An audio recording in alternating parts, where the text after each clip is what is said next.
नमस्कार, FM news देख रहे हैं आप। मैं हूं आपके साथ अंजलि सिंह। बुलेटिन की शुरुआत करते हैं इस अहम खबर के साथ। बीते दिन मुख्यमंत्री योगी आदित्यनाथ ने प्रदेश में हाईटेक नर्सरीज की स्थापना की समीक्षा की और इस दौरान सीएम योगी ने आगामी 6 माह में प्रदेश में समस्त 75 जनपदों में 150 हाईटेक नर्सरी और सेंटर ऑफ एक्सीलेंस की स्थापना का कार्य पूर्ण कराए जाने के निर्देश भी दिए हैं। इन सभी नर्सरियों की स्थापना का काम मनरेगा के अंतर्गत कम्युनिटी कार्यों की सहायता से पूरा कराया जाएगा। साथ ही सीएम के निर्देश में यह भी है कि हाईटेक नर्सरीज की स्थापना प्रदेश के कृषि विज्ञान केंद्र, कृषि विश्वविद्यालय के परिसरों में और उद्यान विभाग के रिसर्च केंद्रों में की जाए।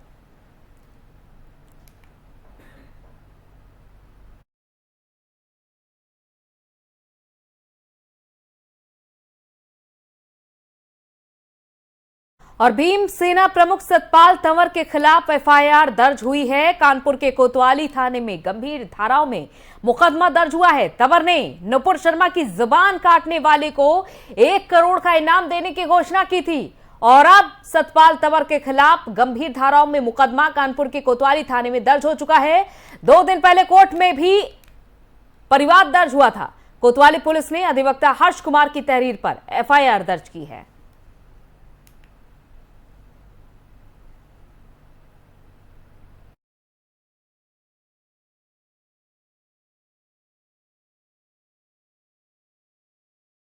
मास्टरमाइंड जावेद पम के घर का ध्वस्तीकरण मामला लगातार तूल पकड़ता जा रहा है। मकान के ध्वस्तीकरण के खिलाफ पत्र याचिका दाखिल की गई है। हाईकोर्ट के 6 अधिवक्ताओं ने यह पत्र याचिका दाखिल की है। चीफ जस्टिस राजेश बिंदल को पत्र याचिका भेजी गई है।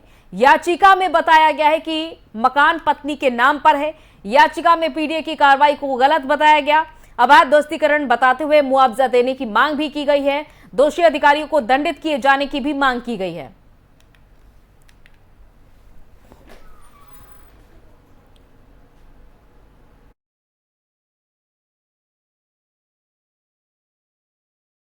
में पीडीए की कार्रवाई को गलत बताया गया है और यह कहा गया है, दलीलों में यह कहा गया है कि जो घर तोड़ा गया है अवैध ध्वस्तीकरण के नाम पर, वो असल में जावेद के नाम पर नहीं था, बल्कि जावेद पम की पत्नी के नाम पर था घर।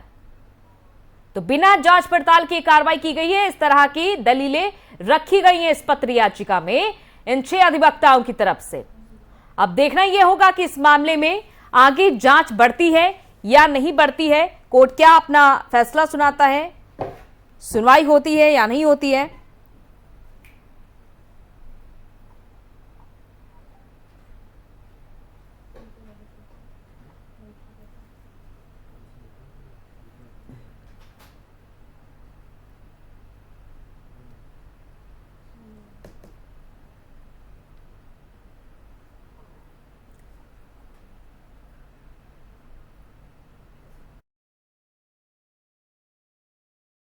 इलाहाबाद से हमारे संवाददाता पीयूष पांडे हमारे साथ इस खबर पर जुड़ चुके हैं। पीयूष, कल जो बड़ी कार्रवाई हुई, बुलडोजर चलाया गया जावेद पम के घर पर, लेकिन अब याचिका दाखिल की गई है कि जो घर था वो जावेद की पत्नी के नाम पर था। यह भी कहा जा रहा है कि जांच पड़ताल ठीक तरीके से नहीं की गई।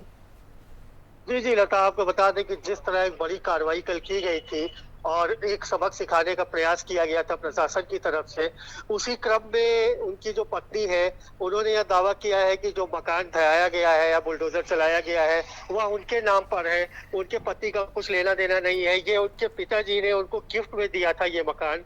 तो फिर उसको कैसे कोई प्रशासन जो है प्रयागराज डेवलपमेंट अथॉरिटी ने गिरा दिया, क्योंकि जो दोषी है वो तो जावेद है। जावेद की जो प्रॉपर्टी है उसको गिराना चाहिए।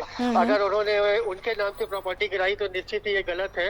और उन्होंने दावा किया है कि वो हाई कोर्ट पे इस पे रिट करेंगे और जो दोषी अधिकारी है उनके खिलाफ कार्रवाई करेंगे और मुआवजे की मांग करेंगी। जी लता। चलिए, बहुत बहुत शुक्रिया पीयूष तमाम जानकारी के लिए।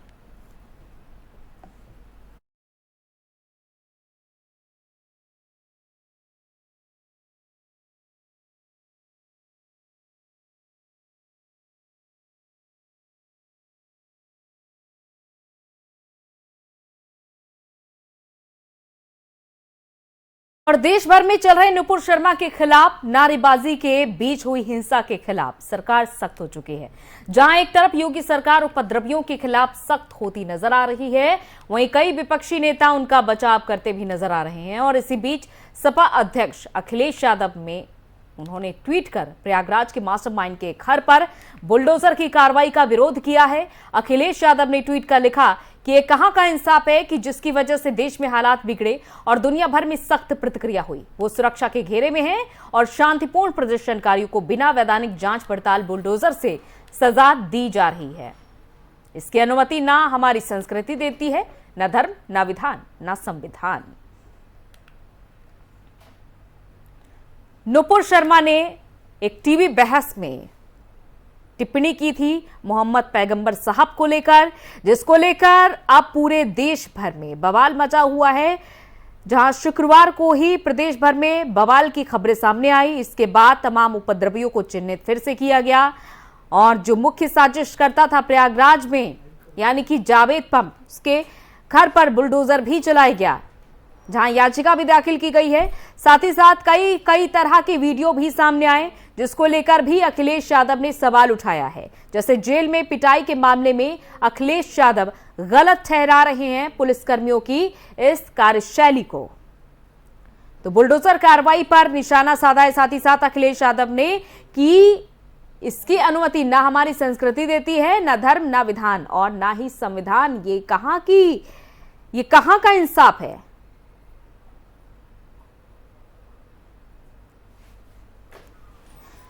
तो हालात बिगड़ने का जिम्मेदार जहां नुपुर शर्मा को अखिलेश यादव ने ठहराया है, लेकिन जिस तरह से पथराव हुए, पत्थरबाजी हुई 3 जून को जब हिंसा भड़की थी, पथराव हुआ, बमबारी हुई और किस तरह से ठेले में पत्थर ले जाए जा रहे थे, लोगों पर बरसाए जा रहे थे, लोगों को जख्मी होते देखा गया। लेकिन इस सब के बाद अखिलेश यादव का यह कहना है कि जो कुछ भी हुआ उसमें सिर्फ और सिर्फ बीजेपी की पूर्व प्रवक्ता नुपुर शर्मा का हाथ था।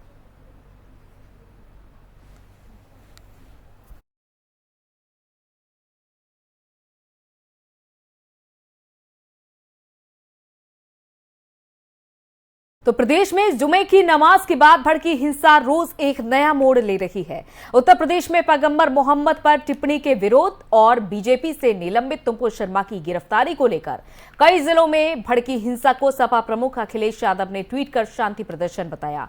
इस पर डिप्टी सीएम केशव प्रसाद मौर्य ने उन पर तंज कसते हुए कहा कि पिटाई दंगाइयों और पत्थरबाजों की होती है, दर्द अखिलेश यादव को होता है। अखिलेश के बयान पर पलटवार करते हुए उप मुख्यमंत्री केशव प्रसाद मौर्य और बीजेपी प्रदेश अध्यक्ष स्वतंत्र देव सिंह ने भी प्रतिक्रिया में तीखे शब्दवान चलाए और प्रदेश भर में भड़की भयानक हिंसा को अखिलेश के शांतिप्रिय बताने वाले बयान को बेतुका करार दिया।